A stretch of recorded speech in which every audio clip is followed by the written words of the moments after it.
I think institutions view crypto as a way, as an alternative investment asset class, that they would put something like 5, 10, maybe 15% of their like total portfolio allocation into this space just to see what goes on. Impossible. You never know till you try.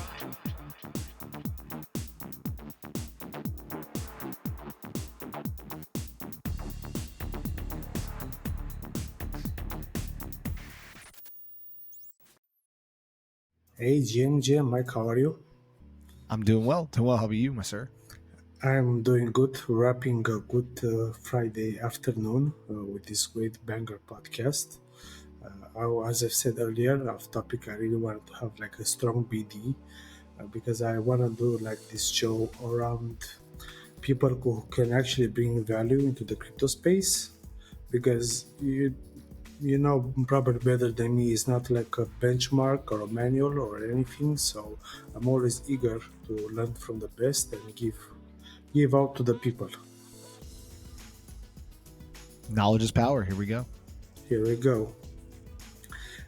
Mike, I want to know who were you before crypto and what first pulled you in.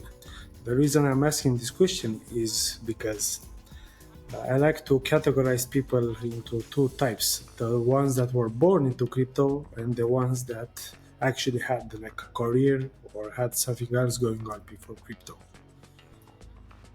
I'd probably be in that category of people that did not belong in here and like kind of made a career into crypto generally. So I've been in crypto for about 10 years now. But prior to that, I used to talk about sports on television for a living for ABC. So, I went to school for broadcast journalism. I went to school for communication and film. And yeah, that was like my main focus into this space. And then, I went from getting a job in ABC 13 in Houston, Texas, where I was covering your local sports, whether it's high school football, whether it was professional NBA, MLB, et cetera, things like that.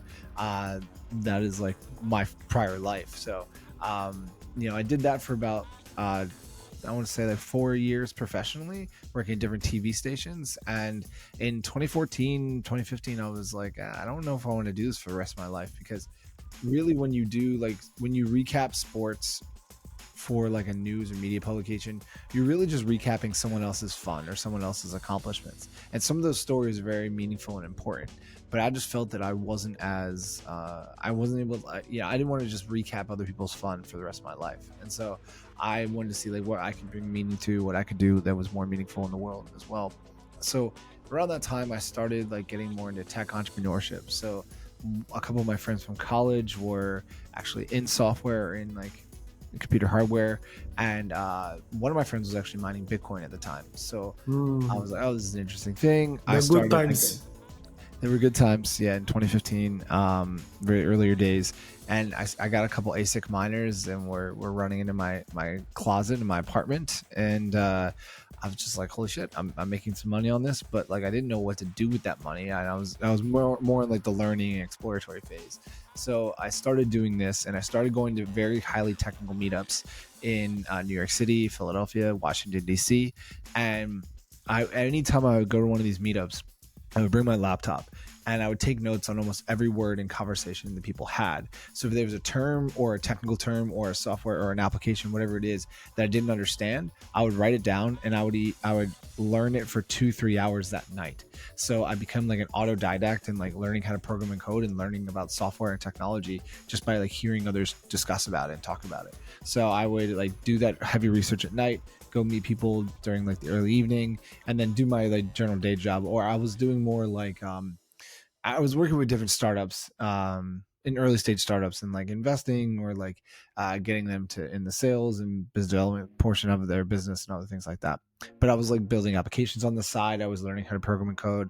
I remember doing like crypto zombies early on, like the Solidity days, like learning how to utilize that technology. And yeah, it was great. But then I met Joe Lubin, one of the co-founders of Ethereum and ConsenSys at the time, and he was more so doing an event in Brooklyn to get people interested in Ethereum and see who could potentially like build things with him.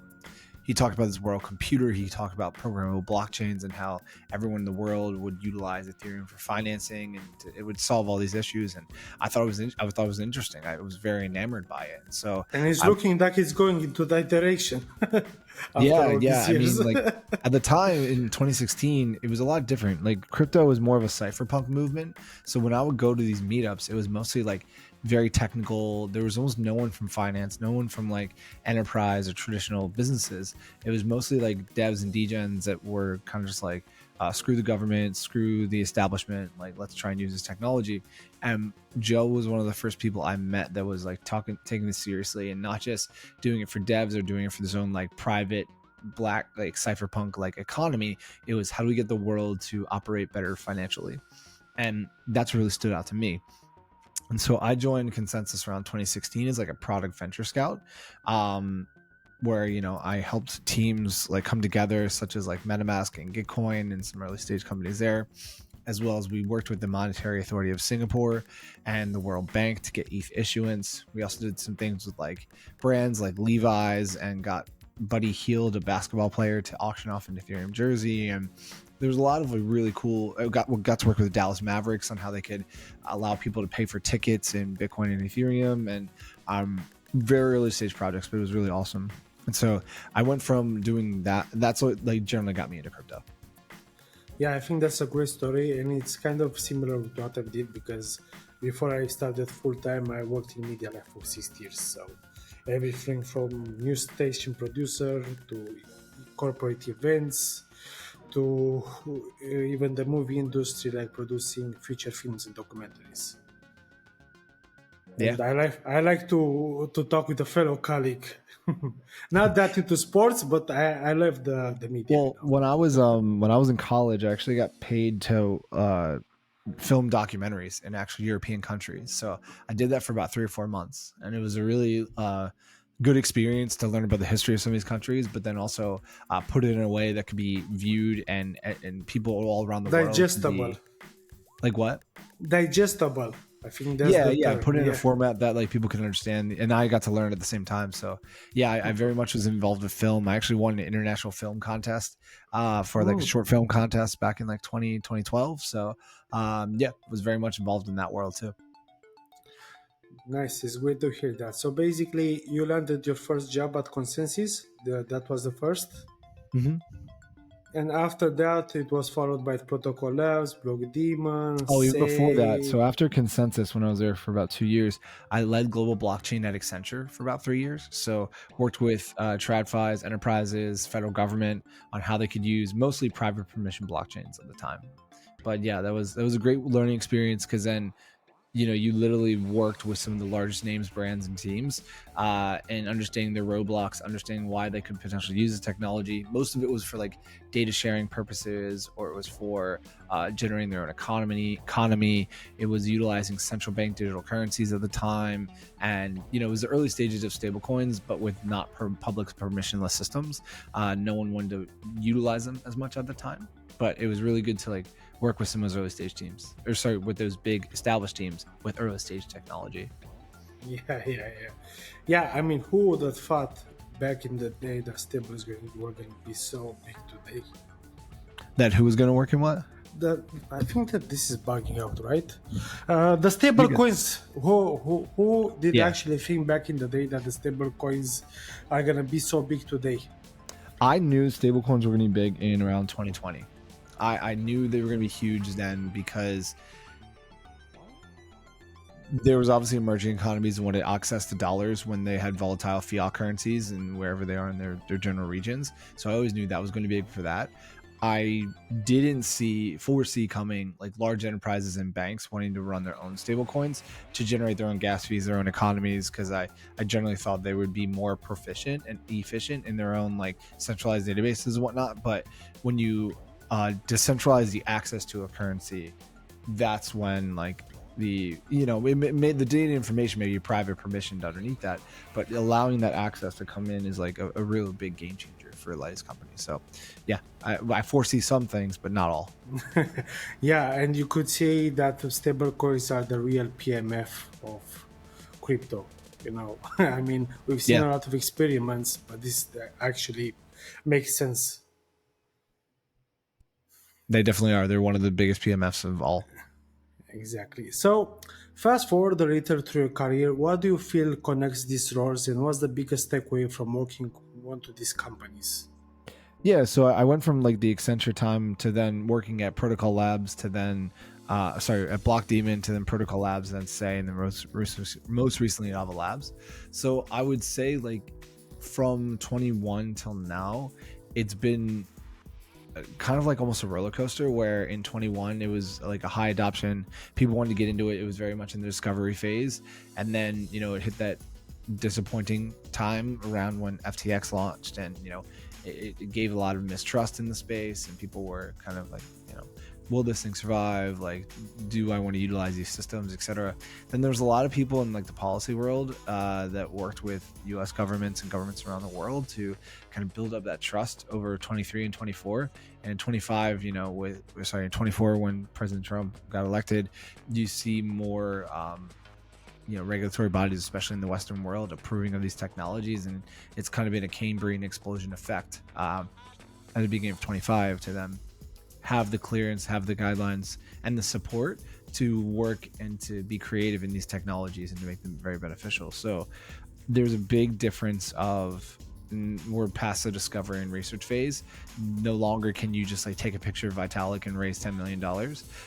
No longer could you just build a fork of a DeFi protocol and raise a ton of money. You need to build something novel.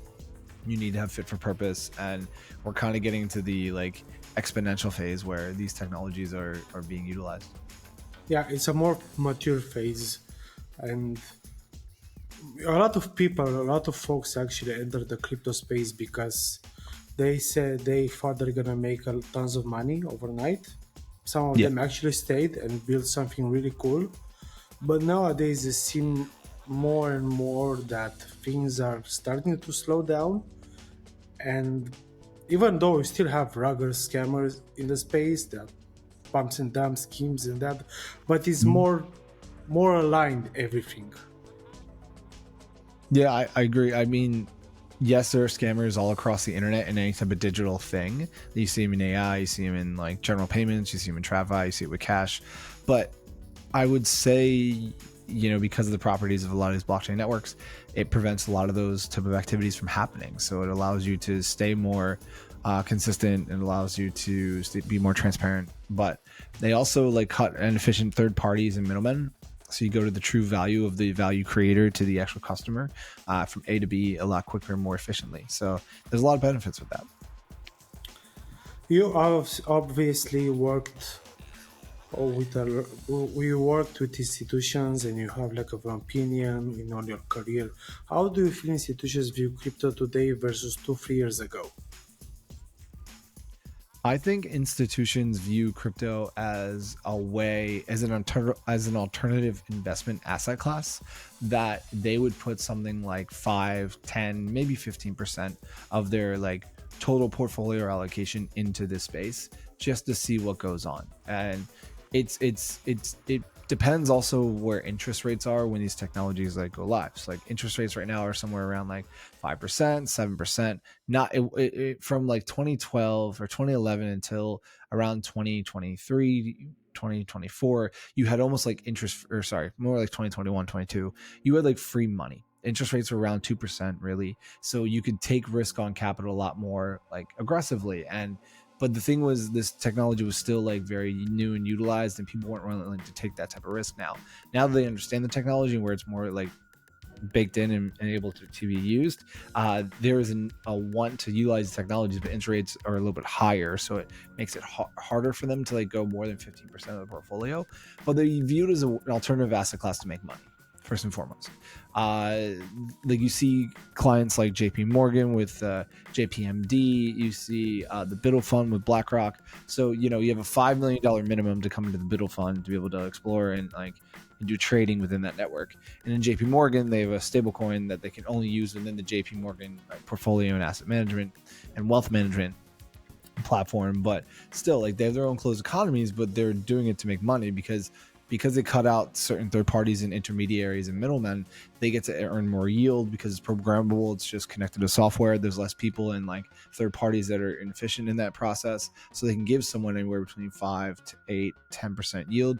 And they're exploring areas where they could do collateralized lending in DeFi in particular. So the collateral means a lot to these institutions underneath. So if 50 to 60% of that collateral is US treasuries or bonds, etc., that are real utility and assets, they will be more willing to explore and to lend and to borrow within those type of like platforms with those teams. They also view things like vaults as like a really interesting strategy where you can hold crypto for a certain amount of time and get somewhere between 8 to 10 to sometimes 12-15% yield on some of these use cases too. And then they also view tokenization as a very interesting use case as well, that allows like emerging economies or people across the world to have 24/7 or 24/5 global access to these type of funds. So in BlackRock and BUIDL, you need a $5 million minimum of assets under management or in your portfolio to trade there. But if you tokenize certain funds, you then can get anyone anywhere in the world that isn't an accredited investor or that just has like crypto money or stable coins to come and invest and trade and lend and borrow all these things. So it's a huge like benefit for them to be able to come in and give that global access. Now, I will say with tokenization, like there's lots of tokenization issuers. So people that like put up money into the supply side of it that enable someone to access his information to access his funds. But there's not much on the demand side. I would say less than 10% of all tokenized issuance is actually being utilized and actually being like used in trading and lending and borrowing today. There's a lot of news and a lot of like you see on RWA.xyz that there's all this volume in these different networks and whatnot, but that's only on the supply side. If you actually use the analytics to see on the demand side, like is this in circulation supply or is someone actually lending, is somebody utilizing it, is way less than what you would imagine. And so I think right now we're in a phase with institutions is like generating that demand, getting people actually utilizing these like supplies and putting it into work. And it's great to do like variable and fixed rate lending, so you can be creative in who and how you lend to across accounts and to across like different needs. But crypto enables this to be very programmable and very automatic and very global, and that all matters a lot. And it's a useful tool for them. So you could basically say one of the second biggest PMF in crypto is DeFi. And you could say like the third one is RWAs, but it's still early days. I would say like the top PMFs are Bitcoin as like an alternative asset of like holding like gold. Store of value. Store of value, yes, correct. Yeah. Store of value, stable coins for payments, general access, and then 3 DeFi for lending, creative lending types. And I would kind of categorize tokenization somewhat into there. That's more money market fund work. So DeFi and money market, like they're kind of like the same thing, but they're just like different characteristics. But do you feel since institutions came fully on board, they are kind of like centralizing or killing the cyberpunk dream? I mean, going back to what you said previously, I mean, 10 years ago, and that's fine. Nobody. Like, the thing is, like, the cypherpunk dream was more like, let's create our own economy that no one has access to, and it's like, and same thing, but it's the people. So the only way to win markets, whether you're in crypto, TradFi, etc., you have to either win with 1, an informational advantage, or 2, with a financial one or a monetary one. And so people with informational advantage were the cypherpunks early on. So they were creating these systems and they were early adopters and they were making money because they were, it's almost like a pyramid like system to generate Bitcoin, to generate mining, to get that decentralized network effect. But now the people with the monetary advantage are winning. And that's, people view that as maybe negative, but it's just how markets work. Like, markets will choose their winner, will choose the truth, and all of that. That's just what matters to them the most. We have started seeing a lot of companies hold big digital asset treasuries like Tesla, MicroStrategy. Do you think more companies will follow, or that play is capped, at least for now?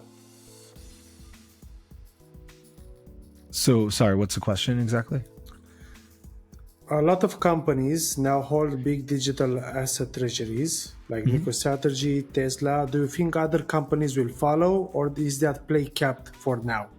No, it will still happen. So a lot of like biotech companies that maybe like lower in their investment strategies are actually going into the space a lot. A lot of businesses that are maybe traditional that want to have another asset class come in and help for the speculative trading of them and to generate like higher volumes. There will be other companies that want to launch digital asset treasuries. Digital asset treasuries are just a way to get access to crypto like instruments, but through ETF vehicles.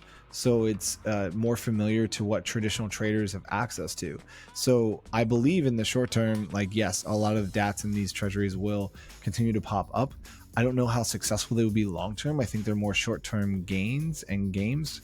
And that will make it more mercenary, and that will make it go towards a higher 80-20 rule where there's only like, you know, maybe less than 20 that win or like are profitable, and the rest are kind of going to be mercenary and taken advantage of. But that's just generally how I see that market playing out. Going back to the stablecoin, exactly the stablecoin wars, as I like to call them, we've seen new players like Arc, Plasma, Staple that are really pushing hard. So basically, all those stablecoin issuers are now launching their own chains. How do they change the race? Why do you feel they need their actual chain? I feel they also just need to build their own L1. I think you're seeing it more of like an L1 adoption and building of these networks than an L2 one. So they do it because they can utilize their own economy, right? And they want to get access to the emerging ones. So like I said, like stablecoins are useful for emerging economies and useful for incumbents that want to make more within their own economy that has like trillions or hundreds of billions under management, under value. And so that's generally the game, is like run your own stablecoin, you run your own economy. And how do you feel about about Tempo, the layer one payment backed by Stripe and Paradigm? You feel like those kind of payments first chain can change the game compared to trading optimized rails? I think Tempo is a great focus for Stripe because, you know, they have a great mission of credible neutrality, where they want to be able to like have that blockchain network be utilized by the large distribution network that Stripe already has. So they have an advantage first and foremost because of, you know, Stripe is a $91 billion company that has like almost trillions under management that are utilizing their payments infrastructure, and adding an L1 there that has, you know, great components of Privy and Bridge underneath that make that experience seamless. That's a huge advantage for them.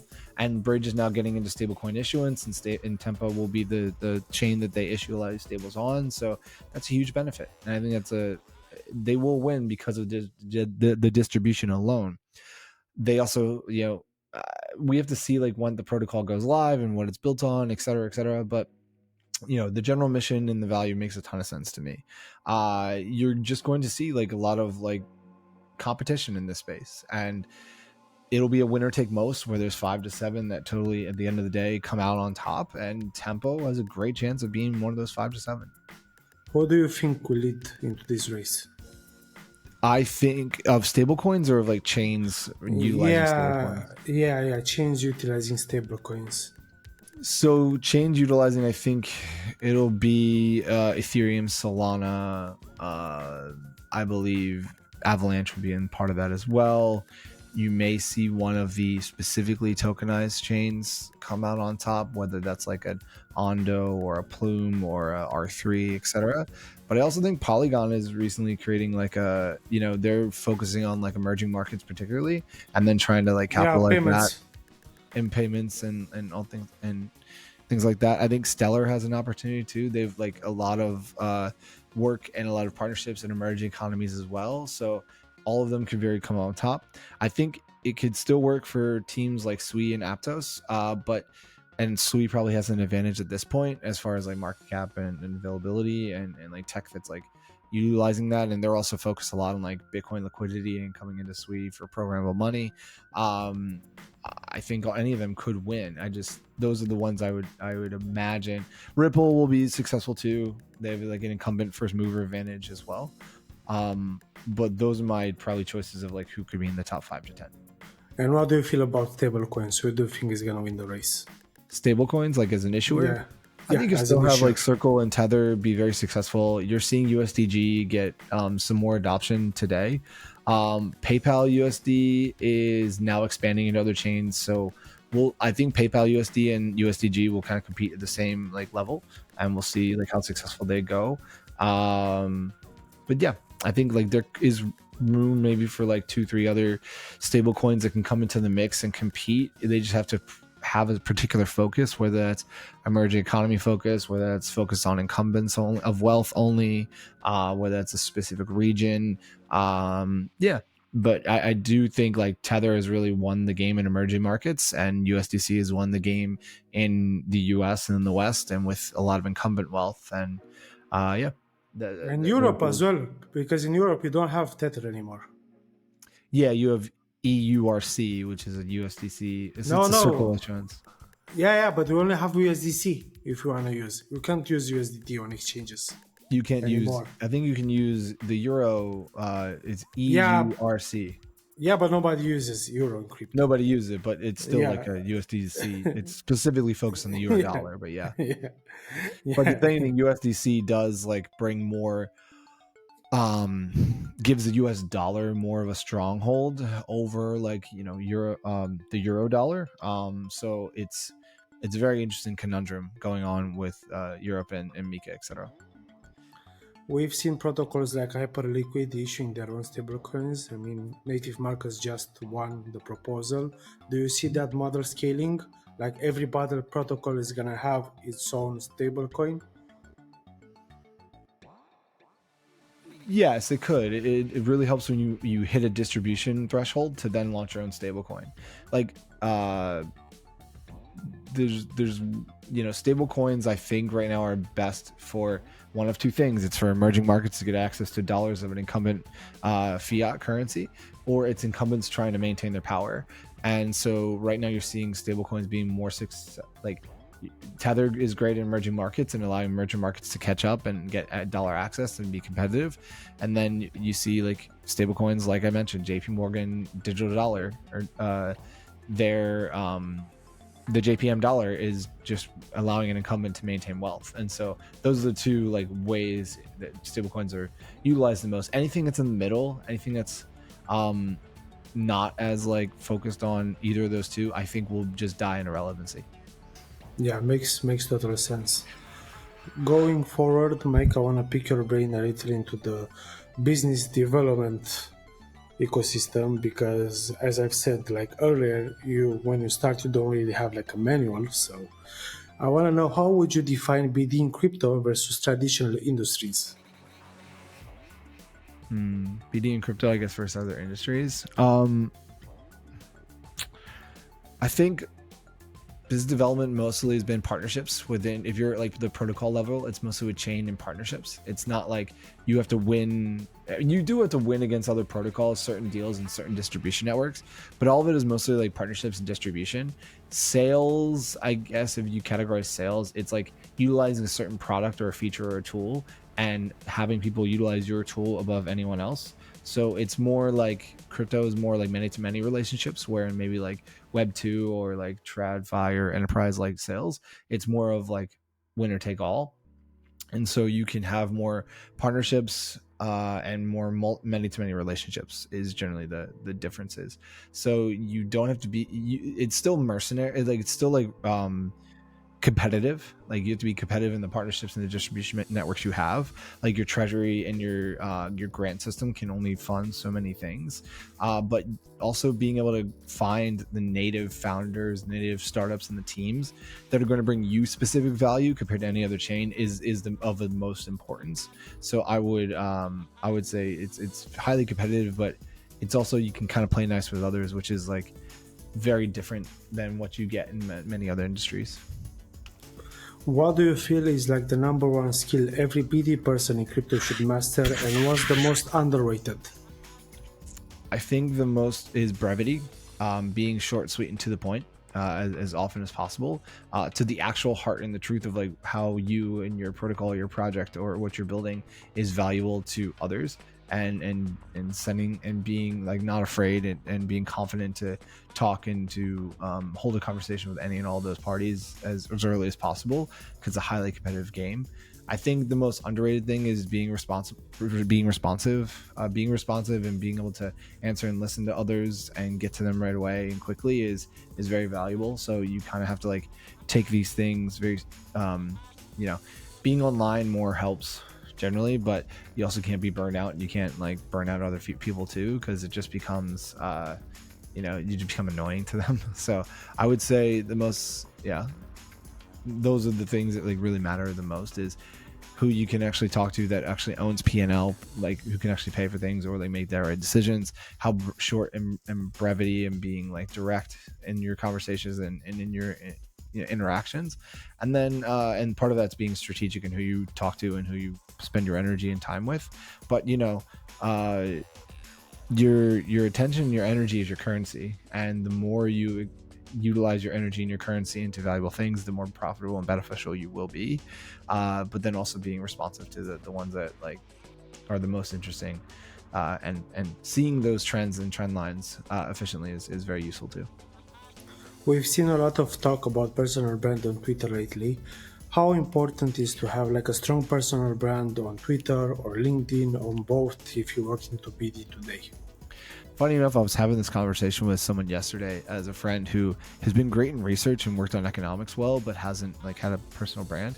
And I think it really helps in your ability to talk and get introduced and to have the right conversation as quickly as possible, because it shows you're a real person. You're thinking through these things, you're trying, you're like iterating, you may be failing sometimes, but you're definitely always going to keep on showing up and you're going to succeed. I think it's fairly important, especially as like the internet becomes, more AI-fied and there's more duplicates and copies of people and things. Knowing that a person is an actual person and is real is huge, and seeing their face and knowing they exist and knowing they're thinking on these problems is a really big thing to build trust. And so, but there is like a fine line. The more you, I actually talked with someone else where if you have anywhere between like 4 to maybe 10, 15, 20,000 followers, like there's kind of a threshold of like anywhere from like 4 to 10, you're probably really good, but you're not focused on virality. If you're between 10 and 20, you're probably like generally famous or crypto Twitter famous, and you're really good, but you're not also focused on virality. If you're 20 to 25,000 or higher, you've probably focused on virality too much, or you're just like one of the like top 1% that's like really good at like telling these stories and building this narrative and getting people interested. So it's like sometimes the more followers the worse, depending on like how and what you're sharing and the knowledge you're driving. Like there's too many influencers and thread like posters that are just like garbage, and they're just like taking other people's words, and there's no actual truth or insight. I think I tend to respect more people that like to focus on the insight and the knowledge that they're sharing. And the best like proof of real insight per words and sentence, like the shorter the sentence and the more insight, the more I find those people valuable. Whereas like people that sometimes generate a lot of like content or virality to generate activity, reach and likes and and all that, it's usually not as useful. So yeah, I think it just depends on your yes, having a personal brand is very important, and showing that you have thoughts and meaning that are separate from the AI slop, as they call it, is very important. Yeah, I actually wrote a very short bit about this yesterday because I was more focused on my personal brand, and I actually right now for me is more I have more performance on Twitter replying to people because they click and they see we have common followers and I have content, it looks real, than actually DMing people on Telegram or email if somebody else uses email in crypto, I don't know, but it helps a lot. You'll be surprised. Most of the institutions and enterprises still use email, and email, it helps them focus on each conversation, each problem that they're trying to solve. So email probably it still will have a place in this in communication within this space, and probably for the foreseeable future. Yeah, because the institutions came on board right now. So email is coming back. Drop your Telegram, guys. We're It going never back to left. email. It never left. Yeah, I know. I still use it, but not like 10 years ago. I totally agree. Yeah. If you are breaking into BD right now, what would you focus on first? I don't know, like necessarily like I don't like the term BD, to be honest. I kind of cringe every time I hear it. I think it's having, like I said, being short, sweet, having brevity, being meaningful, and like talking and sourcing is the best skill set generally. Like if you can source and find the right person, like in your 20s, yes, maybe in your early 20s, you should talk to everybody or talk to more people and get a sense of like what is real, what is true, what is insightful. But as you're towards your later 20s and you want to like really make meaning in any space, whether it's crypto, finance, tech, etc., you should just like more so source and cut out the noise and cut out the people that are probably just there for noise and trying to find that value as quickly as possible. So it's really just building businesses is finding value, and the quicker you can get to finding value and finding valuable people, the better you will be. So just being able to cut the fat is generally what I say in those scenarios.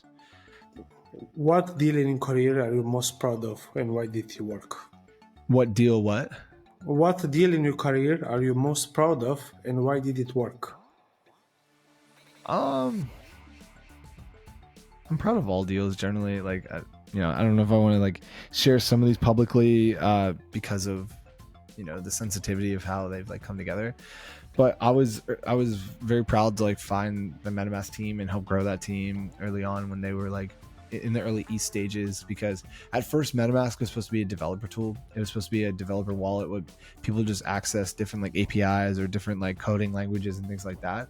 But then we saw Apple Wallet really come to life, and people like that product was generating a lot of attention, and everyday users were utilizing it, and we just kind of rebranded. It was just like, hey, like this could be the access to crypto, like the MetaMask wallet, as we then will call it, would be more useful. And so being early stage for those things are very interesting. I don't know. I guess like there's been hundreds. So I would say, I don't know if like one really stands out. It was really cool to work on NBA Top Shot when I was at Accenture.